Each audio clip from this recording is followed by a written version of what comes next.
Então, bom dia, então. Nós vamos dar continuidade àquilo que começamos a pensar ontem, a respeito do servo aprovado, né? Nós vimos que a maneira do Senhor operar, né? Ontem à noite, nós vimos que Deus opera primeiro em nós e, como consequência, através de nós. Ou seja, tudo aquilo que você faz deve ser reflexo, deve ser uma continuação do que Deus mesmo tem feito primeiro dentro do seu coração, né?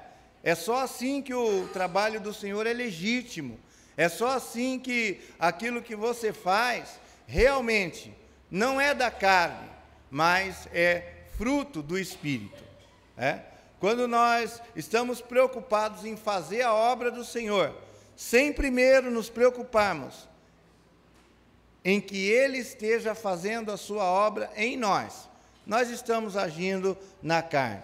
Nós estamos agindo religiosamente, estabelecendo as nossas próprias metas, né? Mas não é fruto do que Deus tem feito, mas do nosso esforço intelectual, dos nossos recursos naturais e assim por diante. Mas quando nós entendemos a obra do Senhor assim, Deus opera em nós e, como consequência, através de nós, né, nós podemos ser, então, eficientes, né? A eficiência é a nossa busca, ou pelo menos deve ser, mas a eficiência não se traduz como resultado daquilo que eu produzo, mas daquilo que Deus está produzindo em mim, né? À medida em que isso fica claro, à medida em que, através do meu testemunho, do meu trato com as pessoas, se torna evidente. E é nessa linha que nós estamos falando, então, sobre eficiência no trabalho cristão. Gastamos um primeiro momento, ontem à noite, falando a respeito dessa primeira parte, do que Deus faz em mim, e como a minha vida tem que ser diante do Senhor. E entramos, então, na segunda parte, e vamos continuar hoje de manhã, falando a respeito do que Deus tem feito, então, através de mim, e como isso deve se traduzir em eficiência, né? Para a honra e glória do nome do nosso Deus. Nós vimos, então, primeira palavra ali do nosso acróstico: nenhum trabalho pode ser eficiente se não for entusiasmado, né? E agora eu vou imitar aqui o nosso irmão Anderson, eu vou cantar um hino que fala assim: ame ao Senhor de todo o seu coração, com toda a força e razão, de todo o seu desejar.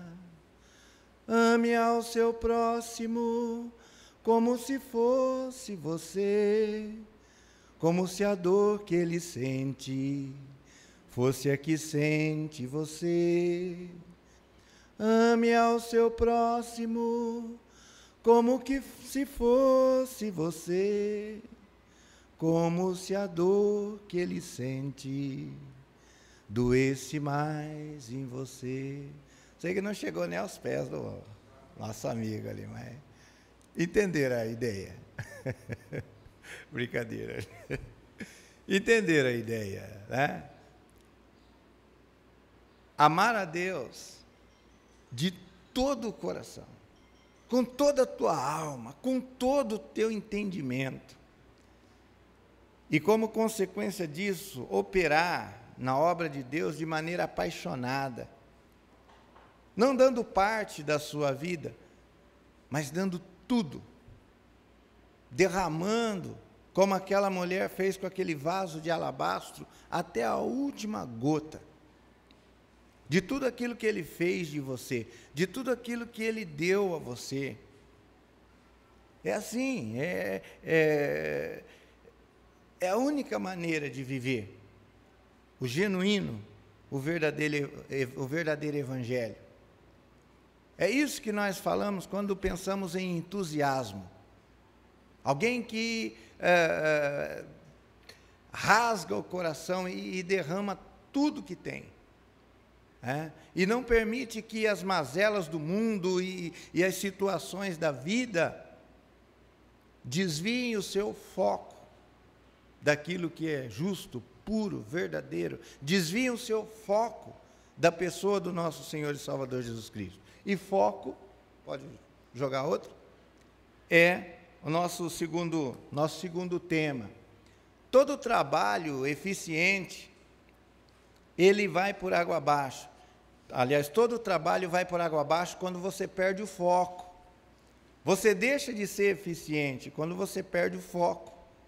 Um corredor de curta distância, de meia distância, ele olha para a linha de chegada e ele dá tudo o que tem de si. Ele não fica olhando para a arquibancada para ver se a namorada dele está lá, se o pai e a mãe estão assistindo, ou como é que ele está saindo nas câmeras de vídeo. Ele não tem tempo para isso. Ele só tem um objetivo, e tudo no seu corpo, na sua mente, só tem um pensamento só, uma diretriz só: chegar em primeiro lugar. E ele se importa com o seu desempenho e corre, numa linha reta. Ele não para, esqueci de comprar isso, vou no supermercado, depois eu volto para a corrida. Ele não tem tempo para isso. E quando nós pensamos nisso, nós vamos olhar lá em Hebreus, no capítulo 12, e no versículo 2. O irmão que achar, leia para mim. Hebreus, capítulo 12, e versículo 2. A palavra do Senhor nos dá essa exortação preciosíssima aqui, no que diz respeito a como nós devemos operar, fazer a obra do Senhor. Olhando firmemente para o autor e consumador da fé, Jesus, o qual, em troca da alegria que lhe estava proposta, suportou a cruz, não fazendo caso da ignomínia, e está sentado à destra de Deus. Trono de Deus. Amém. Quando ele estava caminhando pela via dolorosa, sabe o que ele ouvia dos lados? Insultos, blasfêmias. E quando ele foi colocado ali na cruz do Calvário, sabe o que ele ouvia? Desce daí, desce daí, e aí nós vamos crer em ti. Mas bem antes disso, quando ele iniciou o seu ministério, Satanás chegou para o Senhor Jesus, mostrou todas as glórias do mundo e disse para ele: tudo isso te darei, se tão somente prostrado me adorares. Você pode ganhar o mundo, mas ele mesmo falou: que adianta o homem ganhar o mundo todo e perder a sua alma? O Senhor Jesus, ele tinha um foco. Ele veio fazer a vontade do Pai. Ele veio buscar e salvar o que se havia perdido. E lá no começo do seu ministério, Satanás tentou desviá-lo desse foco. E durante todo o seu ministério, circunstâncias e homens tentaram desviá-lo desse foco. E no final do seu ministério, ele vira para um ladrão do lado e diz: em verdade vos digo, hoje estarás comigo no paraíso. Ele veio buscar e salvar o perdido, e até no seu último momento de vida sobre a face dessa terra, era isso que ele fazia, foi isso que ele fez. Estava sentado no poço e os discípulos chegaram e disseram: mestre, come. E ele disse: uma comida tenho para comer que vocês não conhecem. A minha comida consiste em fazer a vontade do meu Pai. Era tudo que ele queria. Ele se alimentava disso. Ele nutria a sua alma e o seu coração e mantinha o seu foco, fazer a vontade do Pai. Ele orou: Pai, se possível, passa de mim esse cálice, contudo não seja feita a minha vontade, mas a tua. Sempre a vontade do Pai. E o homem que é bem-sucedido, o homem que faz um trabalho eficiente, o homem que realmente consegue ser produtivo e atingir os objetivos a que se propõe, não é aquele que olha tudo e quer conquistar tudo e quer ganhar tudo, é aquele que troca tudo por uma coisa só. Por uma coisa só. Marta estava lá em casa, correndo, preocupada, e ela tinha motivos, ela estava recebendo nada mais, nada menos do que o homem mais famoso do momento, mas ele não era só o homem mais famoso do momento, ela cria no seu coração, ele era Deus encarnado, Emanuel, Deus conosco. Imagina uma mulher, num momento como esse, pensando na comida que ela ia dar para um homem desse, a casa que tinha que estar impecável e tantas coisas para tomar providência. E a Maria, sua irmã, sem ligar com nada disso, se assenta aos pés do Senhor e fica ali sorvendo das suas palavras. E Marta vem e pede ao Senhor que repreenda a sua irmã e que mande ela ajudar. E o Senhor diz: você está preocupada com tantas coisas, sua cabeça está cheia e provavelmente o seu coração está ansioso com tantas coisas. Marta, uma coisa só é necessária. Uma coisa só é necessária. Se esse mundo tem uma propriedade, essa propriedade é de fazer-nos, irmãos, perder o foco. Você começa querendo ser um bom marido e dar uma casa, um carro, uma vida um pouco confortável para sua esposa e para os seus filhos, porque você os ama. E de repente você entra numa empresa e vê possibilidades de subir lá dentro, e você quer aproveitar essas oportunidades porque você tem uma família e você ama essa família e você quer dar o melhor que você puder para eles. Mas a concorrência lá dentro é acirrada e você tem que trabalhar dobrado, você tem que se desgastar, e aí você começa a trabalhar cada vez 1 hora a mais por dia.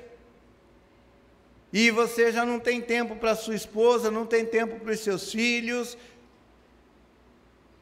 E logo o trabalho começa a absorver a sua vida, mas você está ganhando cada vez mais, você tem um carro melhor, as suas roupas agora são de grife, porque você não pode ir com qualquer terno, você tem que mostrar na sua vida que você é bem-sucedido, como todos lá na empresa que interessam são bem-sucedidos. Isso te força a trocar de carro, isso te força a um outro estilo de vida, e você começa a se envolver com essas coisas, e a sua esposa está insatisfeita, mas você não tem tempo para ficar ouvindo lamúrias, porque ela devia estar agradecida com a bolsa de R$10.000 que você deu para ela, e o sapato de grife, e tudo que ela tem comprado. Ela não vê que você está fazendo isso exatamente por ela e pelas crianças. Pelo menos é isso que passa na sua cabeça. Só que tudo que ela e as crianças gostariam é de ter um pouco mais de tempo com você e participar da sua vida, mas você está sempre ausente, sempre viajando, sempre cuidando de outros interesses. E você que começou naquela loucura simplesmente porque queria dar algo para sua família, se vê depois num hotel, num qualquer canto do mundo, divorciado, como todos os outros da empresa, casamento destruído, Você perdeu o rumo. E você nem consegue entender onde é que isso começou. Você perdeu o foco. O objetivo mudou e você nem percebeu. Isso é assim no mundo corporativo, é assim na vida religiosa, é assim na família, em todos os aspectos da nossa vida. Se nós não mantemos o foco, se nós não nos apegamos àquilo que era do princípio, a nossa intenção pura, genuína, verdadeira, quando menos percebemos, perdemos a nossa vida, perdemos o nosso coração, a nossa alma. De que adianta o homem ganhar o mundo todo e perder a sua alma? Sabe como nós perdemos a alma? Aos poucos. É lógico que o Senhor está falando da perdição eterna, daqueles que são lançados no lago de fogo e enxofre, mas sabe como nós chegamos lá? Aos poucos. Nos tornando cada vez mais apáticos, mais cínicos, mais egoístas, nos isolando dos irmãos e das pessoas e se voltando para nós e para os nossos interesses. É passo a passo, é dia a dia. O mundo tem essa propriedade terrível de fazer com que nós percamos o alvo, percamos o foco. E é por isso que o Senhor nos deixou a ceia. Fazer isso em memória de mim. Lembre-se do que eu fiz por vocês. Meditem sobre o porquê que eu fiz todas essas coisas. É por isso que Paulo fala para os irmãos: tais fostes alguns de vós, lembrem do que vocês eram e do que Cristo fez por vocês. Nem sempre vocês foram senhores da razão, nem sempre vocês conheceram todos os versículos que vocês conhecem. Deus não veio até vocês porque vocês eram puros, porque vocês eram bons, cidadãos respeitáveis. Embora vocês sejam tudo isso hoje, olhem para trás e vejam de onde o Senhor tirou vocês. Isso faz com que nós tenhamos compaixão por outros, que nós suportemos aqueles que são nécios na fé, quando nós sabemos, eu já fui assim,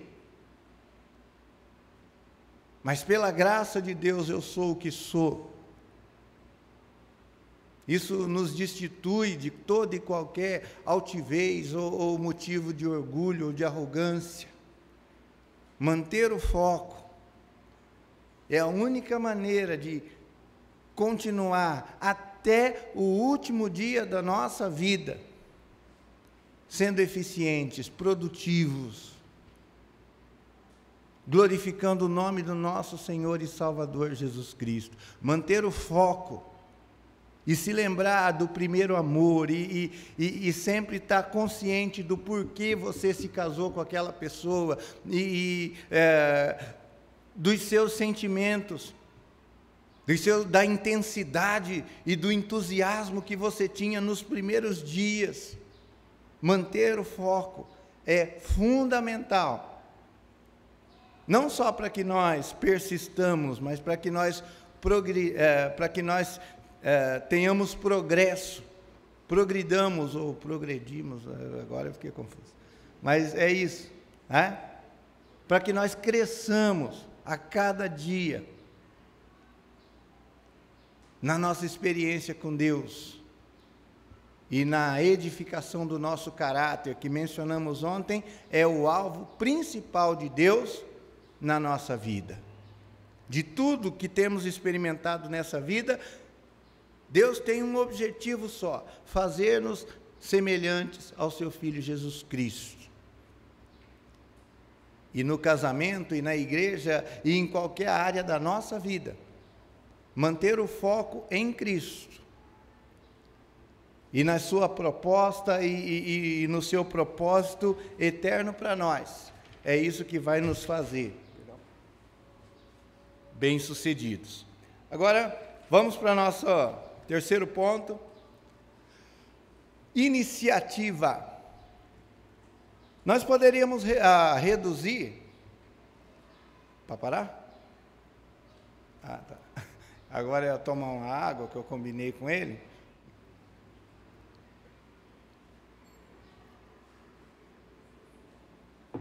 Nós poderíamos reduzir tudo que falamos no ponto anterior numa só palavra: contemplação. Tem crente que fala assim, mas o que nós vamos ficar fazendo lá no céu? Eu não vou trabalhar, eu não vou estudar, o que nós vamos fazer lá no céu? Nós vamos contemplar. Vamos fazer lá o que a nossa correria, o que o nosso egoísmo, o que a nossa vida voltada para nós mesmos nos impedem de fazer aqui. Contemplar as glórias, a majestade, o poder do nosso amado Senhor e Salvador Jesus Cristo. Gastar tempo conhecendo Ele, desfrutando da presença dEle, aprendendo dEle e nos surpreendendo com Ele, na mesma medida que os discípulos naquele barco. Que homem é esse? Que homem é esse que até os ventos e o mar lhe obedecem? Nós vamos passar a eternidade toda repetindo essa frase. Que homem é esse que nos surpreende a cada instante, com reflexos e aspectos de uma glória incompreensível? Mas contemplação não é aquela ideia asiática e oriental de cruzar os braços e sair da mente e se deixar viajar. Não é esse tipo de contemplação. Nós vimos ontem também que não fomos chamados para trabalhar para o Senhor, mas com o Senhor. E vimos a grande diferença que há nisso. Ele nos envolve nos seus planos, Ele nos ensina e nos molda para que sejamos tal qual Ele é, mas de uma maneira ativa, dinâmica, que exige a cada instante reflexão e escolhas. A vida é feita de escolhas. E exige iniciativa e tomada de decisões. Provérbios 16:1 diz lá, o homem pode fazer planos, mas a resposta certa dos lábios vem do Senhor. E eu vejo muitas vezes pessoas usando esse versículo para falar justamente o contrário que ele quer dizer. Ali diz que o homem pode fazer planos. E deve fazer planos, porque foi capacitado por Deus, porque foi dotado por Deus com inteligência, com bom senso, com sabedoria, com livre-arbítrio. Todas essas capacidades são para que nós façamos planos. O homem pode fazer planos, e Deus se alegra quando o homem faz planos. O grande problema dos nossos planos, e isso fica claro depois no contexto ali, é que nós fazemos planos e não envolvemos o Senhor nos nossos planos. É que nós fazemos planos, envolvemos o Senhor nos nossos planos, mas damos para Ele um papel coadjuvante. O plano já está feito, está tudo aqui, é só abençoar, fazer uma mágica para dar tudo certo, que é isso aí. Quando a palavra de Deus nos orienta claramente, irmãos, que os nossos planos devem estar sujeitos, subordinados à vontade de Deus, porque ela sim é boa, agradável e perfeita. Porque os nossos planos têm que estar dentro do propósito eterno que Deus estabeleceu para todas as coisas, e inclusive para nós mesmos. Eu sei o que eu quero para mim, mas isso não basta. Eu tenho que saber o quê? O que Deus quer para mim. E eu tenho que estar disposto a entender que a minha situação é de renúncia. Renúncia dos meus próprios planos em favor dos planos eternos de Deus.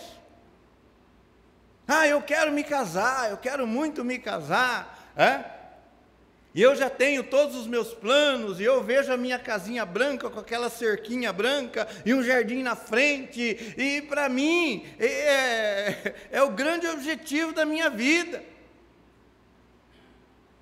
E eu chegando em casa do trabalho, e uma mulher sorridente, alegre, me recebendo com um abraço, um beijo caloroso, os meus filhos na minha perna, e eu pego um no colo, eu visualizo a minha vida, e eu estou trabalhando sério para atingir os meus objetivos,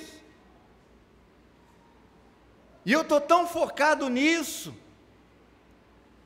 que quando eu penso que num abrir e piscar de olhos o Senhor pode vir e me levar para o céu, eu falo, não, Senhor, espera um pouco. Eu quero casar primeiro, eu quero fazer as minhas coisas, eu tenho planos. Nós temos que entender que a nossa vida está sujeita aos propósitos eternos de Deus. E eles não são um mistério absoluto. De Gênesis a Apocalipse, Deus se presta, Ele não, nem de longe, é obrigado a nos dar satisfação alguma, mas uma vez que amorosamente Ele nos envolveu nos seus planos, e nos chamou para trabalhar com Ele, Ele está reconciliando consigo o mundo, e nos confiou esse ministério da reconciliação com Ele. Então, amorosamente, nas páginas da sua palavra, Ele mostra para nós o que está fazendo. O Senhor Jesus disse, eu não chamo vocês mais de servos, eu chamo vocês de amigos. O servo não sabe o que faz o seu senhor. No entanto, eu estou desvendando para vocês tudo o que eu vou fazer, tenho feito e farei. E de Gênesis a Apocalipse, nós vemos o propósito do Senhor se cumprindo para a humanidade. No sonho de Nabucodonosor, nas 70 semanas de Daniel, nas cartas que ele fala no Apocalipse, são dirigidas à igreja, ele mostra o seu propósito para nós através das dispensações, para que nós enxergamos e saibamos qual é o nosso papel em tudo aquilo, e como nós devemos organizar as nossas vidas. E uma vez que nós entendemos tudo isso, e fazemos parte de uma igreja que pode ser arrebatada num abrir e piscar de olhos, a qualquer momento, isso já determina o nosso estilo de vida, e nos faz viver desapegados das coisas desse mundo, mas focados na nossa verdadeira pátria, no nosso lar celestial. E todos os nossos planos devem ser feitos dentro da história que Deus está contando. Deus está contando a história. E conhecimento, compreensão a respeito dessas coisas são fundamentais para que nós sejamos homens e mulheres de iniciativa. E vivamos remindo o tempo, porque os dias são maus. Remir o tempo é o quê? Fazer o que deve ser feito, quando deve ser feito, sem postergar, sem deixar para amanhã, sem empurrar com a barriga. Fazer o que deve ser feito com prontidão. Muitas vezes nós sabemos o que fazer, mas nem sempre saber o que fazer é fazer o que se sabe deve ser feito. Nós estamos cheios de conhecimento intelectual e sabemos como as coisas devem ser feitas, mas não fazemos. Nenhum dos irmãos da igreja primitiva precisava de curso de evangelismo. Nós precisamos.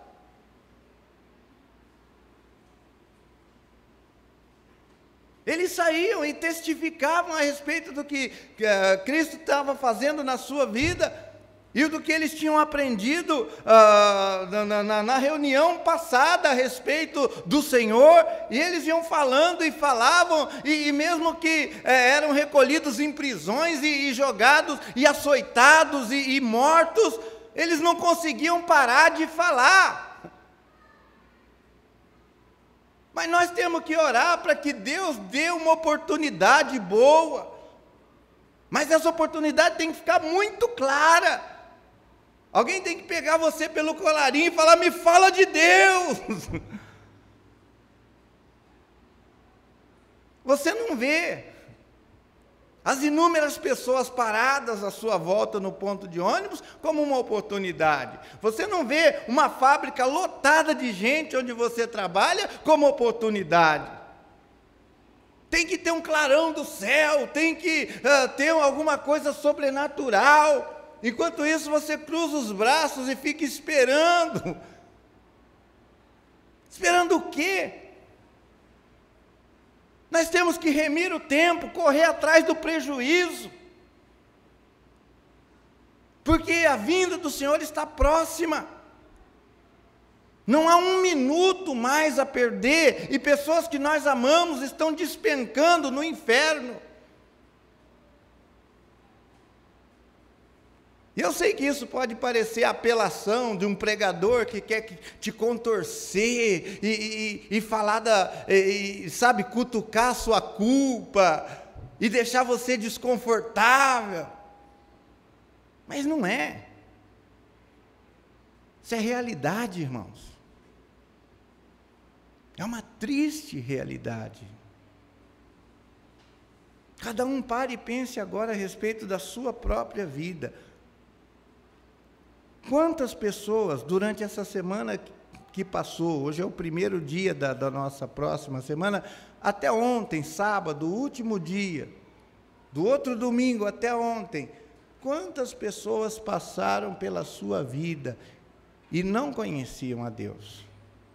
Quantos irmãos passaram pela sua vida e conversaram com você e não ouviram uma palavra de ânimo ou de consolo, respaldada na palavra e não na sua opinião pessoal? Todas essas pessoas foram levadas por Deus, na esperança de que você finalmente falasse. Como ouvirão, se não há quem pregue? A fé vem pelo ouvir, e ouvir a palavra de Deus. Mas se nós não estamos testificando de maneira vibrante, de maneira apaixonada, entusiasmada, eu sei que o meu Redentor vive, como as pessoas vão ser transformadas? A liderança tinha que organizar algum programa de evangelismo, a gente tinha que fazer alguma coisa, seguir uma cartilha, um livro. Já está aqui. Tudo que nós precisamos. O Espírito Santo de Deus habita em nós e nos deu dons espirituais.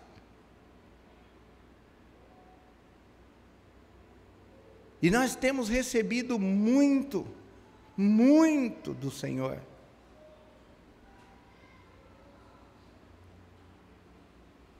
Mas somos administradores infiéis. 24 horas é mais do que o suficiente. Uma vida média de 75 anos de idade, essa é a expectativa, né, de vida do brasileiro, é mais do que suficiente. O Senhor Jesus viveu aproximadamente 33 anos sobre a face dessa terra. E o apóstolo João fala a respeito dele que se todas as coisas que ele fez fossem colocadas em livros, não caberiam no planeta. E nós estamos sempre reclamando que falta tempo, e falta oportunidade. Não falta nada. O que falta é iniciativa. Eis-me aqui, envia-me a mim. Aqui estou, ó Deus, para fazer a tua vontade. Pessoas são abençoadas quando eu deixo a minha zona de conforto, quando eu deixo de me preocupar com a minha própria segurança.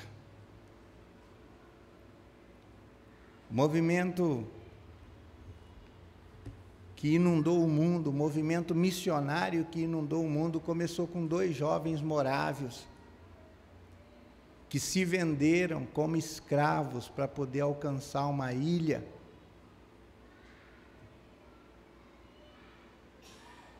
Com pessoas que nunca tinham ouvido do Evangelho. E quando questionados, mas por que vocês estão fazendo isso? Vocês vão morrer lá, nunca mais vão ver os seus familiares, vocês vão morrer trabalhando como escravos, vão perder a sua liberdade, por que vocês estão fazendo isso? Eles gritaram do navio para todo mundo que estava no porto, para que ao Cordeiro seja dado todo louvor e toda honra, toda glória. Eles entenderam que a sua vida só tinha sentido se fosse usada nisso. Mas não foi só um conhecimento intelectual, eles tomaram a iniciativa de embarcar e ir. Porque só quando você sabe o que tem que fazer e faz, é que as transformações ocorrem. Na igreja, no casamento, na sociedade, em todos os aspectos da vida. Compromisso com a excelência.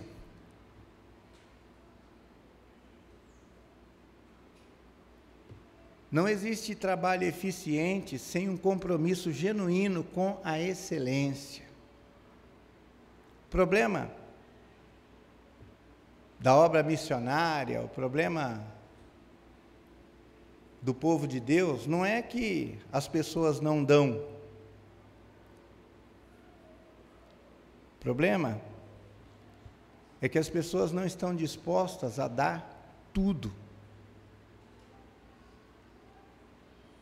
Tem muito crente contente porque deu 10% da sua renda e já acha que fez a sua obrigação. Esse é um servo bom e fiel, aquele que todo mês põe 10% ali. Mas se nós pensamos exatamente da maneira correta nessa questão de mordomia cristã, você dá 10% do quê? Do que é seu? Ou do que é do Senhor? Não é tudo de Deus, incluindo a sua própria vida e o ar que você respira e tudo mais?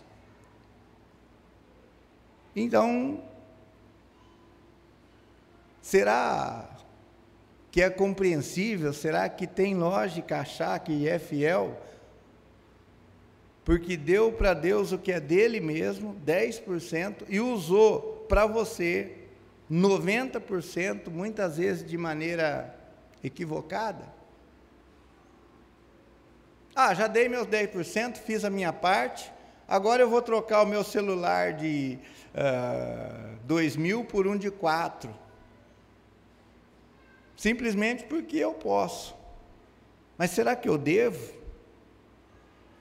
Será que não há outras urgências? E será que se eu realmente tivesse focado naquilo que interessa, a administração desses recursos não poderiam ser melhor?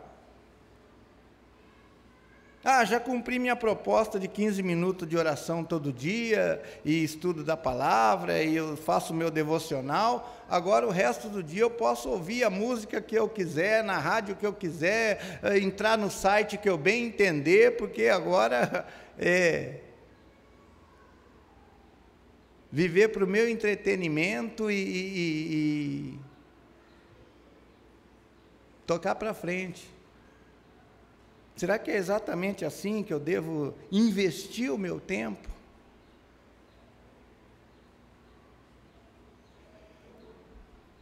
Quando eu entendo que eu não só devo fazer a obra de Deus, mas eu devo fazê-lo da melhor maneira possível, simplesmente porque Ele, quando se voltou para mim, não agiu diferente, aí o meu trabalho é eficiente. Deus amou o mundo de tal maneira que deu o melhor anjo que tinha, para que não perecêssemos, mas tivéssemos vida eterna. Foi isso? Não. Deus amou o mundo de tal maneira que deu o seu Filho unigênito. E quem é o Filho unigênito? Ele é não só o Criador de todas as coisas, mas o motivo pelo qual todas as coisas foram criadas. Ele é tudo e em todos, e foi exatamente isso que Deus nos deu, tudo. Deus nos deu tudo, o melhor dos céus, o incomparável, seu Filho unigênito. Não havia glória ou anjo ou principado ou potestade ou qualquer coisa que se assemelhasse à pessoa de Cristo nos céus. E foi isso que Deus deu. Não fomos comprados por prata, ouro, pedras preciosas ou coisas perecíveis, mas pelo sangue de Cristo. Ele deu o melhor de si, nos deu tudo, e deveria receber de nós o melhor, o mais excelente do nosso tempo, dos nossos anos de vida. Deveria receber de nós o melhor de todos os nossos recursos, porque nada temos que não tenhamos recebido dele próprio. Aquele que nos deu seu único Filho, não nos dará juntamente com ele o quê? Todas as coisas. E nós temos recebido todas as coisas. Estamos sentados aqui numa manhã gostosa, numa temperatura ótima, vestidos, bem alimentados, com carros parados aí, que nos trouxeram até aqui confortavelmente. Temos recebido tudo, tudo. E muitas vezes somos remissos em devolver de maneira grata ao Senhor. Coloca os 3 I, E e N já, que estão ligados a esses assuntos. Eficiência se traduz quando nós somos íntegros, quando nós entendemos que todos os aspectos da nossa vida têm que estar de conformidade com o plano de Deus, o propósito de Deus para nós. Tem gente que separa vida secular, vida espiritual, ele tem uma mentalidade no que diz respeito à profissão e aos negócios, mas na igreja é outra postura, vira uma bagunça a vida. E nunca seremos como servos de Deus eficientes se dividirmos as nossas vidas em áreas, e algumas o Senhor manda, em outras mando eu. Enquanto for assim, nosso trabalho não será eficiente, no sentido de que as nossas igrejas não vão encher de pessoas que também estejam cheias do conhecimento de Deus. Nossos casamentos vão ser suportáveis e não aprazíveis, atraentes a outras pessoas que queiram também ter um casamento abençoado. Sempre vai ser aquela coisa mais ou menos morna. Mas quando nós entendemos, irmãos, Quando eu entendo como jovem, por exemplo, que a escolha da minha profissão faz parte do meu sacerdócio.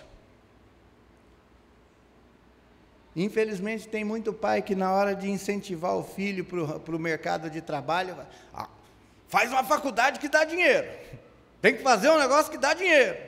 Não vem querer ser músico, ir para o lado artístico, tudo besteira, isso aí, né? Tem que dar dinheiro. Infelizmente, pais cristãos orientam filhos assim.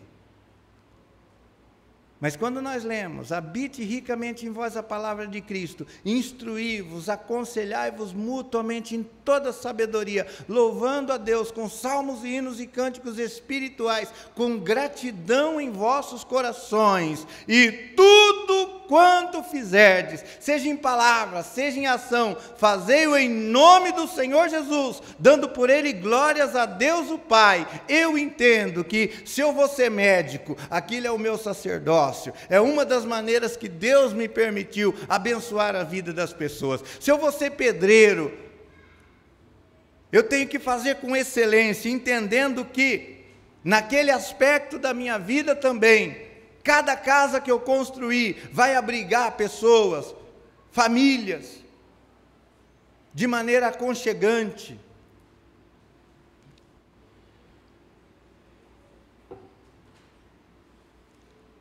E que ali, um pai de família vai abrigar os seus filhos. E quando eu concebo esse tipo de vida, eu faço da minha carreira profissional uma estratégia poderosa para mostrar para as pessoas o quanto Deus as ama, o quanto Deus tem cuidado delas, o quanto Deus mesmo tem me usado como ferramenta para demonstrar o quanto se importa por elas. Um bom profissional é uma bênção. Quem já precisou de um bom pedreiro sabe disso. Quem já precisou de um bom médico num momento onde você está fragilizado sabe disso. Quem já precisou de um engenheiro quando as suas finanças já estão no último e você precisa fazer uma modificação urgente numa casa, sabe disso. É uma tristeza topar com um profissional que arranca o seu dinheiro, não faz o trabalho da maneira certa, te larga num prejuízo medonho, pior do que você já estava. Mas é uma bênção quando você encontra alguém e no final das coisas você é grato por ter encontrado com aquela pessoa. E nós, como crentes, deveríamos entender que todos os aspectos da nossa vida, são para glorificar e engrandecer o nome de Deus, e devemos fazer isso em tudo quanto fizermos, seja em palavra, seja em ação. Isso inclui a sua profissão. Ser um bom crente aqui, num final de semana é fácil, a semana inteira, dentro da fábrica onde você trabalha, no escritório, ou desenvolvendo, fazendo negócios com outras pessoas, esse é o grande teste. Números adequados. Tem muita gente que acha que se não tiver o dinheiro necessário e até uma folguinha para começar a fazer uma reforma, a reforma não deve sair. Porque primeiro tem que saber de onde vem o dinheiro. Todas as experiências, em todas as igrejas com as quais eu já me envolvi, tinham um número X para começar, mas experimentaram a conclusão da obra pela fé. E são imensamente agradecidos a Deus por isso. Quando eu penso em números adequados, irmãos, eu penso na experiência dos 5 pães e 2 peixinhos. Quanto vocês têm aí? Não, é que isso aqui não dá nada, o que é isso para tanta gente? E o Senhor fartou, distribuiu e sobrou. O que nós aprendemos com isso? Faça um cálculo do que você tem, e você vai chegar à conclusão que aquilo não representa quase nada, mas coloque aquele quase nada nas mãos de Deus. Agrada-te, entrega o seu caminho ao Senhor, confia nele, e o mais ele fará. Agrada-te do Senhor, e ele satisfará os desejos do seu coração. É um princípio bíblico. E quando eu junto tudo que eu tenho e coloco à disposição de Deus, Ele otimiza os meus recursos de tal maneira que eu sou plenamente suprido e nada me falta, e se a obra é de Deus, ela será concluída pelo poder de Deus e para a honra e glória do próprio Deus. Isso é viver pela fé. Isso é viver entendendo que você nunca vai ter o suficiente. Você não pode acrescentar um côvado ao curso da sua vida. Você não tem, por mais dinheiro que ganhe, por mais sabedoria que tenha, por mais recursos à sua disposição, condições de garantir que você vai criar todos os seus filhos e que eles serão bem encaminhados e serão homens de Deus e serão prósperos e vai dar tudo certo. Nós nunca temos o suficiente. Mas quando entendemos isso e depositamos na mão daquele que tudo pode, nós maravilhados vemos a obra que Ele faz. E a miséria e o pouco que nós achamos que temos para oferecer, Ele multiplica abundantemente e nos faz maravilhados perceber que eu não preciso ter, eu só preciso confiar naquele que tem, naquele que pode, naquele que é. E finalmente, os outros 3, que também são bem ligados. Uma obra eficiência tem que ter muita criatividade. Tem gente que olha uma situação e fala, bom, se não dá para fazer dessa maneira, não dá para fazer. Se não for desse jeito, não é de jeito nenhum. Criatividade é encontrar caminhos e recursos,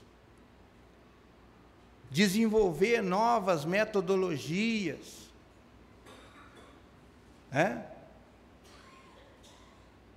Isso é criatividade. É ser diversificado e pensar em várias maneiras de fazer com mais eficiência as coisas. Tem ditado que parece inteligente, mas é muito burro. Em time que está ganhando, não se mexe. O que é isso? Nós vivemos num mundo dinâmico. E até mesmo o que está dando certo pode e deve ser melhorado, aprimorado. Porque criatividade fala do caráter do próprio Deus. Do próprio Deus. Criatividade em usar os seus recursos para Deus. Tem muita gente que fala, eu não tenho nada. O que é isso? Uma mulher chegou para o profeta e falou, eu não tenho nada. Não tem nada em casa. Ele falou, você tem panela? Junta tudo as panelas. Tem só isso aqui. Você tem vizinhos? Pega as panelas dos seus vizinhos. E ela descobriu que ela tinha panela em casa, descobriu que tinha vizinhos prontos para ajudar. Descobriu que tinha um profeta na casa dela, enviado por Deus para suprir as suas necessidades. E ela que achava que ia morrer, e que tinha acabado tudo, descobriu que era só o começo. É assim a nossa vida com Deus.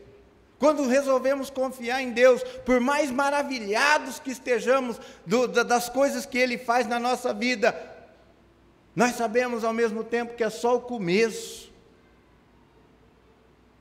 Quem é criativo é também um sonhador. José era um sonhador. Antes de Martin Luther King, ele chegou para os seus pais e para os seus irmãos e disse: eu tive um sonho. E tentaram matá-lo, e mataram Martin Luther King, e mataram o Senhor Jesus Cristo, e todos os seus apóstolos. Porque se tem uma coisa que o mundo é especialista, é em matar sonhadores.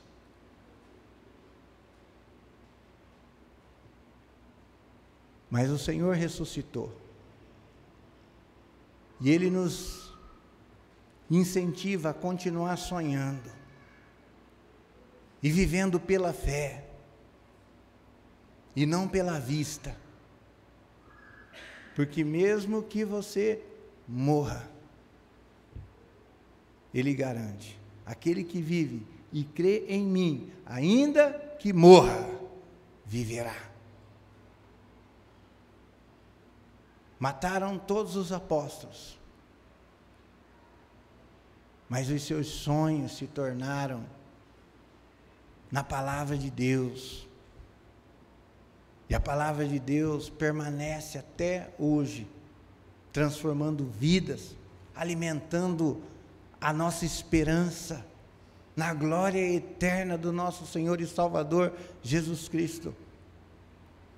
E quando Cristo, que é a nossa vida, se manifestar, então também nós seremos manifestados com Ele em glória.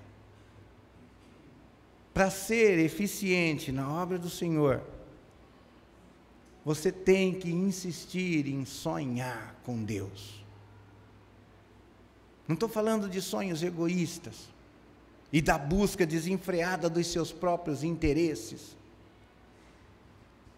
Sonhar com Deus, entender o que Deus está fazendo e se envolver, se lançar de todo o seu coração naquela proposta, mesmo que isso te tire da sua zona de conforto, e vai tirar, e te leve a viver com menos recursos, ou sei lá, tire você do meio da sua família para jogar na África ou em qualquer outro lugar do mundo, não importa. O único lugar seguro é o centro da vontade de Deus. O único lugar onde realmente você vai ter paz e a felicidade e a alegria vai se instalar é o centro da vontade de Deus. Felicidade não é quando a sua vontade triunfa, mas quando a vontade de Deus opera. Essa é a felicidade. E, para concluir, o Senhor Jesus disse que o homem que julga a si mesmo não é julgado por ninguém. Como nós dissemos no começo, é muito fácil perder o rumo. É muito fácil começar pelo motivo correto e acabar fazendo as coisas por N razões, e menos a razão correta e certa.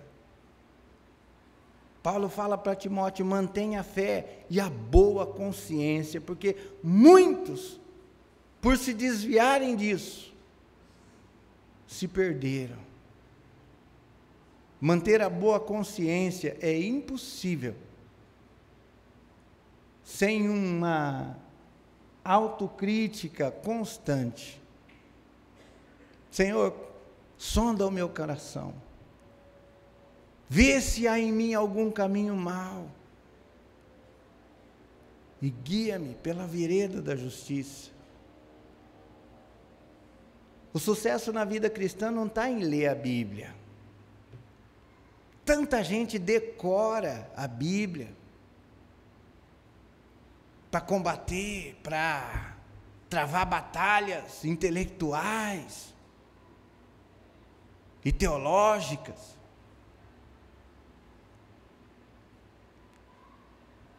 Você não é eficiente quando você conhece a Bíblia intelectualmente.